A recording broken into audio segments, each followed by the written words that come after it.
Pessoal, hoje nós tivemos a triste notícia do falecimento do grande mestre neerlandês Jan Timman, um jogador que foi um dos jogadores mais fortes da história do xadrez.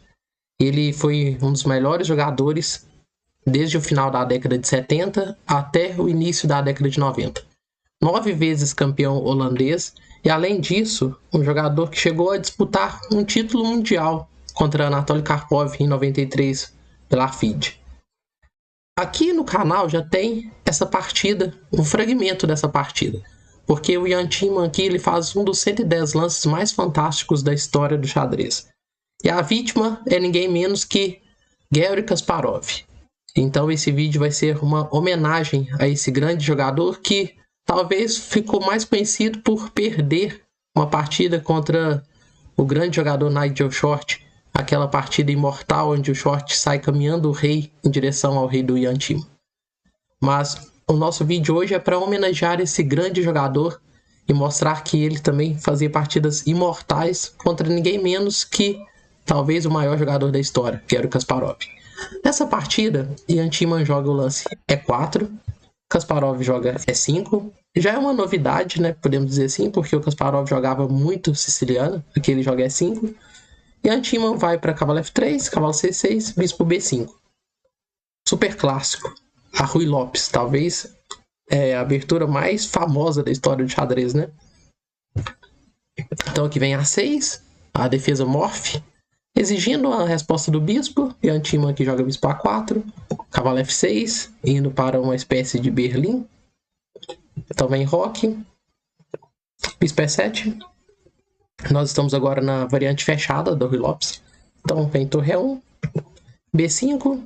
Esse lance visa expulsar o bispo. Esse bispo aqui é o bispo espanhol, né? Um bispo que já torturou várias vítimas aí. Então aqui vem bispo B3, D6, C3. Kasparov joga roque, H3, evitando possíveis bispos G4, cravando. Então aqui vem bispo B7. Joga D4, já rompendo no centro. Também torre E8. E a Timman joga cavalo G5, começando já as ações. Eu sempre comento com os alunos, pessoal, o seguinte. Aqui, a posição está dessa forma. O Kasparov acabou de jogar torre E8. No que a posição mudou? Agora, o peão de F7, ele se encontra sem defesa. Isso foi a mudança que a posição foi gerada. A mudança que foi gerada na posição. Então, Jan Timman aqui joga cavalo G5, já atacando esse peão. Kasparov volta a torre para F8. Ele volta o cavalo para F3. O Kasparov volta a torre para E8. E aqui, ele poderia jogar cavalo G5 novamente, talvez até forçar uma tripla repetição. Mas isso já mostra como ele também tinha o desejo de vencer essa partida. Ele foi um grande jogador. Chegou a ser um top jogador mundial. Então ele não quer empatar, mesmo sendo o Kasparov do outro lado. E ele está com as brancas, então ele quer jogar. Ele joga cavalo de B para D2. Agora vem bispo F8. A3. Kasparov joga H6. Então aqui ele joga bispo C2. Essa recolocação do bispo é uma recolocação bastante famosa. Esse bispo ele tem uma ação na diagonal B1 H7. Pode ser que a posição se abra e esse bispo pode se tornar um monstro. Então aqui vem cavalo B8 para reposicionar também o cavalo. B4. Então Kasparov joga cavalo de B para D7. Ele joga bispo B2. Então vem G6. E ele rompe com C4. Então o Kasparov toma em D4. Ele joga C por B5. A por B5. Cavalo por D4. Pressionando o peão de B5. Então o Kasparov defende com C6.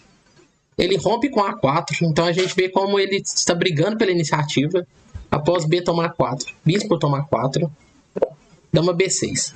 Ataca o peão de B4. Ataca o cavalo, que está defendido, mas está pressionado. Então aqui ele volta o cavalo para C2, defendendo o peão. Kasparov joga dama C7. E se a gente for analisar essa posição, a posição está um pouco mais fácil de jogar para as brancas, porque esse peão de E4, ele faz com que tenha mais espaço para as brancas. Além disso, o bispo do Kasparov aqui é um bispo que, por enquanto, não está fazendo nada. E talvez ele não quer fazer C5, porque aí se livraria do peão de B, das brancas, que é um peão fraco. Então é uma posição que é um pouco difícil de jogar. Talvez, por esse motivo, eu diria que é um pouco mais fácil jogar para as brancas aqui. Então, aqui vem bispo B3, o bispo espanhol se posiciona na diagonal B1, F7, pressionando o peão de F, cravando sobre o rei. Então vem bispo A6, o Kasparov não queria fazer C5, então ele joga bispo A6 para ter uma ação pela diagonal aqui A6, F1. Então vem torre C1, bispo G7, cavalo E3, bispo B5. E aqui, pessoal, eu já convido vocês a pausar o vídeo, começar a entender o que está acontecendo e pensar o que vocês jogariam aqui com as peças brancas. Pessoal, aqueles que pausaram o vídeo, o próximo lance do Ian Timman não é um lance tão difícil, porque se a gente for ver os temas táticos aqui, esse peão ele está cravado sobre a dama. Existe um raio-x entre a torre e a dama. Por esse motivo, ele joga o lance cavalo D5. Esse lance por si só ele não é um lance tão fantástico assim, e nem tão difícil.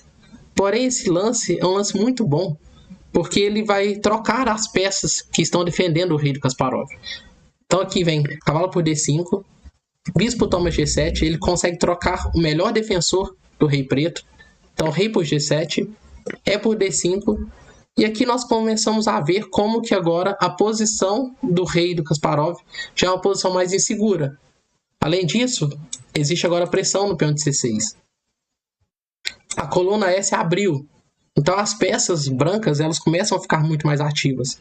Esse bispo aqui ele vai virar um monstro daqui a pouco, caso exista a captura ou a tomada D por C6.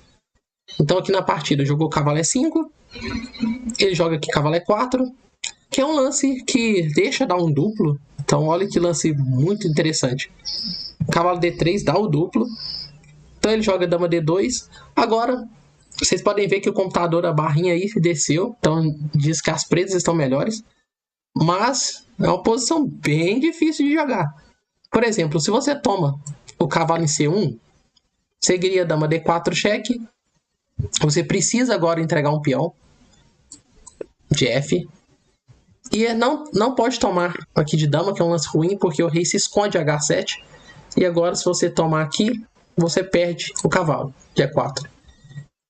Então, após dama D4 cheque, F6, agora as brancas teriam que tomar em C1 e jogar com essa compensação pela qualidade. E é uma posição que não é fácil de jogar ainda com as pretas. Porque, caso, por exemplo, um lance como dama E7, a gente pode jogar aqui F3 e esse cavalo fica um monstro. Ele compensa em partes a torre.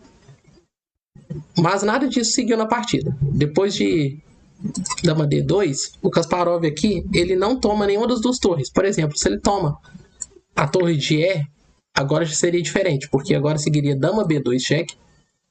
Agora, de novo, F6, só que agora poderia tomar em F6, porque após rei H7, agora a gente pode tomar em C6, com posição super confusa.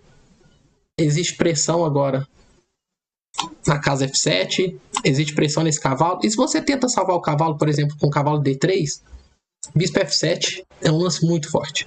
Atacaria a torre, atacaria o peão de G, e a posição aqui é muito difícil, eu diria que perdida já para as pretas. Teria que jogar o lance torre G8, aí bispo toma G8, tomar aqui com o rei, não pode, porque seguiria um lance como torre D1, e o cavalo, se sair, cai em D6. A posição é bem difícil de jogar, tá perdida aqui para as pretas, devido ao rei exposto. Então a gente já começa a entender por que o Kasparov não toma nenhuma das duas torres. E aqui ele joga o lance torre A3. Esse lance, ele bota ainda mais pressão. O Kasparov era um jogador que pressionava muito.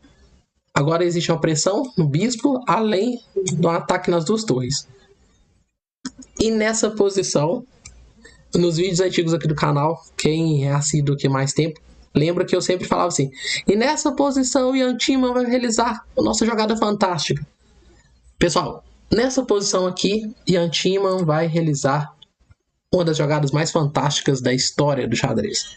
Se vocês quiserem pausar o vídeo, pensar, essa partida, inclusive, nesse momento aqui, já está aqui no canal. Eu vou deixar depois aqui o link para vocês poderem ver lá o vídeo antigo aqui do canal, onde tem essa posição, para que vocês possam até mesmo comparar as análises que eu fiz ali naquele vídeo com as que eu vou fazer aqui agora, e o que vocês jogariam com as brancas. Pessoal, aqui com o bispo atacado, as duas torres atacadas, Ian Thiemann vai jogar cavalo F6, entregando mais uma peça. Agora todas as peças dele, com exceção da dama, estão atacadas. Esse é um dos lances mais fantásticos da história do xadrez. O que jogar agora aqui com as pretas? Você pode pensar assim, tá, mas agora vamos tentar entender o que está acontecendo, porque tem muita peça caindo. Se você toma o bispo, é derrota imediata, né? Ele toma a torre dando um duplo ainda, tomando a dama. Então, não tem como jogar isso. Se toma qualquer uma das duas torres, com o cavalo, da mesma forma. O cavalo toma a torre e já era. Mesma coisa aqui, né, pessoal? O cavalo toma a torre e já era. Se toma o cavalo com o rei, seguiria torre por torre. E agora você está perdendo material, então para recuperar material teria que tomar de volta aqui a torre ou tomar o bispo, vamos dizer que tomaria aqui. Aí você leva sequência de mate, cheque. O rei agora ele tem que ir para cima, né? A sequência que demora mais seria rei F5, dama F3 cheque, rei G5, H4 cheque, rei toma, torre E4 cheque. E aqui nós já vimos que vai dar mate, né, pessoal? Rei G5, segue agora dama F4, dama G4 ou torre G4 e o tão famoso mate escadinha, né? Mate. Então, não dá para tomar o cavalo também. Então, o que sobra é tomar a torre com a torre, né? Torre por torre, cheque. Então, aqui, torre por torre. E agora, aqui o Kasparov, ele toma o cavalo. Porque se ele tomar a torre novamente, pessoal, se ele tomar a torre ou o bispo, tá tendo cavalo E8 ganhando a dama. Então, aqui ele toma o cavalo. Então, vem dama C3, cheque. Esse lance agora, só existe um lance para tentar sobreviver, porque se você joga o rei para cima, a gente já percebe claramente que isso vai dar errado, pela linha que a gente viu anteriormente, né? Por exemplo, aqui, um lance como rei G5. Seguiria dama D4 e ataque muito forte. H4 tá vindo, torre passando. Esse rei não vai sobreviver aí. E se joga, por exemplo, o rei F5, também aqui tem o lance G4 cheque.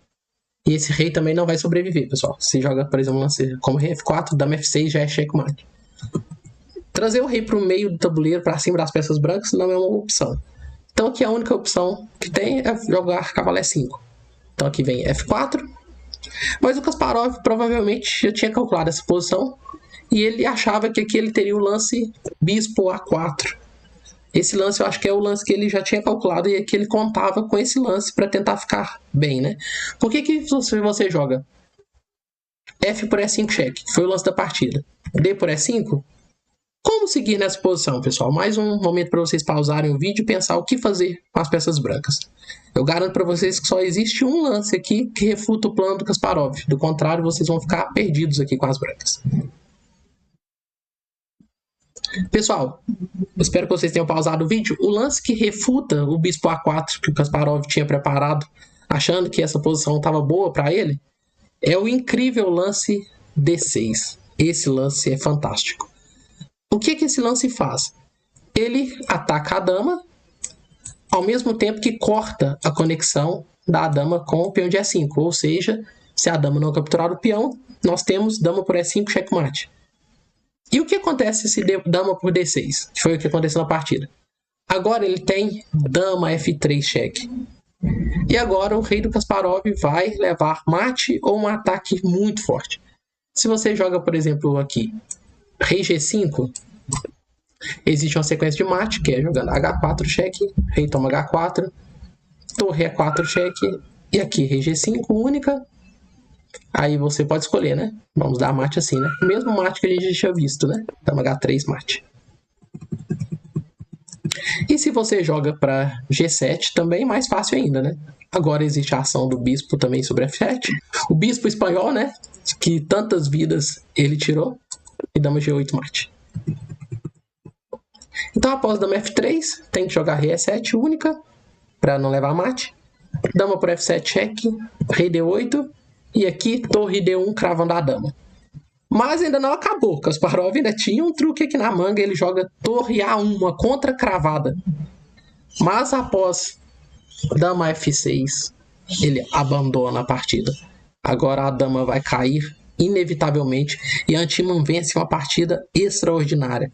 Essa é uma das partidas mais brilhantes da carreira dele, onde tem um dos lances mais fantásticos da história do xadrez e onde ele vence ninguém mais, ninguém menos que talvez o maior jogador da história do xadrez. Eu espero que vocês tenham gostado desse vídeo. Fica aqui a nossa homenagem a esse jogador fantástico que deixou um legado para a história do xadrez. Um jogador que chegou a ser considerado o melhor jogador do Ocidente. Tirando os jogadores soviéticos, ele era o melhor jogador do mundo. Então, pessoal, aqui, essa homenagem aqui do canal. Espero que vocês tenham gostado. Se inscrevam aqui no canal. Compartilhem esse vídeo aqui para que mais pessoas conheçam a história desse grande jogador. E fica aqui a nossa homenagem. Até o nosso próximo vídeo.